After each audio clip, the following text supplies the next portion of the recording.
হলো আপা? আপা আপনি তাহলে একটু আগান, আমি আসছি। তুমি এখনো বাসায় যাওনি? কেউ তোমাকে নিতে আসেনি? না, পাপা এখনো আসেনি। রুহি,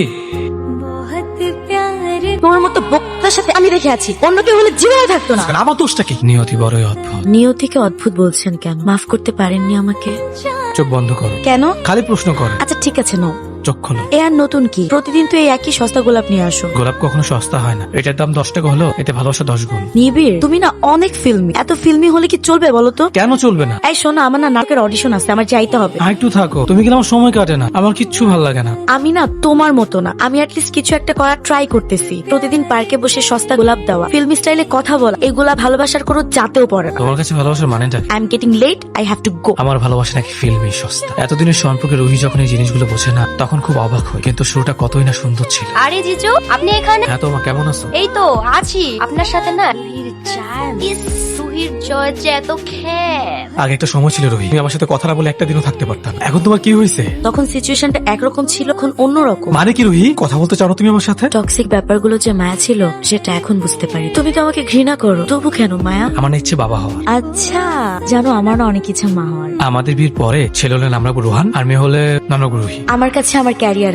আর যাই হোক, আমি আমার লাইফ নষ্ট করতে পারবো। সবকিছুর জন্য আমিই দায়ী। না না, একদমই না। আমি তো বলবো তুমি আমাকে না শেখালে আমি তুই জীবনের মর্মই বুঝতে পারতাম। আমার তো এখনো ভেবে অবাক লাগে, আমি সেদিন তোমার সাথে কিভাবে এমন করেছিলাম। বিয়ে করবা, ঠিক আছে বিয়ে করবো, কিন্তু এখন ভেবে নিতে পারবো না। আর আমার ফ্যামিলি এমনিতেও তোমাকে মানবে না, আর আমার ক্যারিয়ারও না। পালাতে পারবা আমাকে নিয়ে? তুমি যেটা বললাম সেটাই করবো। তাহলে কালকে রাত্রেবেলা চলে এসো। আমি আগামীকাল রাত 10টায় কমলাপুর রেলওয়ে স্টেশনে তোমার জন্য অপেক্ষা করবো। আমি মানুষের কথা শুনেছিলাম, নিজের মনের না। তুই কি বুঝতাছস না? রকি ভাই তোকে একটা ভালো সুযোগ দিচ্ছে, তুই এই টাইমে মেলাবি। দোস্ত, আমি তো ওকে কথা দিচ্ছি, এখন কি করব বল? তুই জাস্ট আমার সাথে চল, তোর কেরিয়ার সেই। কাজটা কি ঠিক হবে? সেইসব এখন চিন্তা করার সময় না। দোস্ত, আমি আমার ক্যারিয়ারের জন্য সবকিছু করতে পারবো।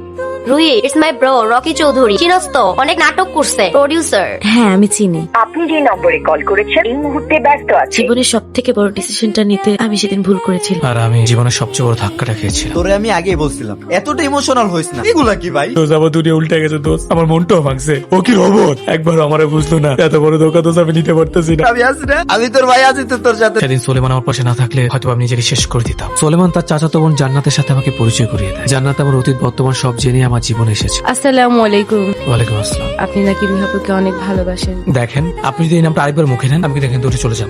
রাগ করতেছেন কেন? এবার তোমার কথা বলো, অ্যাক্ট্রেস নাকি মডেল? কিন্ডারগার্টেনের সাধারণ একজন শিক্ষিকা। Revenge of the nature. মানে? রকি চৌধুরী আমাকে নিয়ে বেশ কিছু নাটক করে, বিয়ে করবে বলেও বিয়ে করেনি। কিন্তু কিন্তু কি? একদিন জানতে পারলাম। রকি, সমস্যা কি? বাসায় এগুলো কার আসা যাওয়া করতেছে? আরে অজব চিলাইতেছো কেন? বন্ধু বান্ধব ব্যবসার লোক বাসায় তো আসতেই পারে। আচ্ছা তোমার কি মনে হয় ভালো মন্দ বোঝার ক্ষমতাটা কি আমার নাই? খবরদার একটা কথা বলবো না। আমার কিন্তু জিদ উঠতেছে।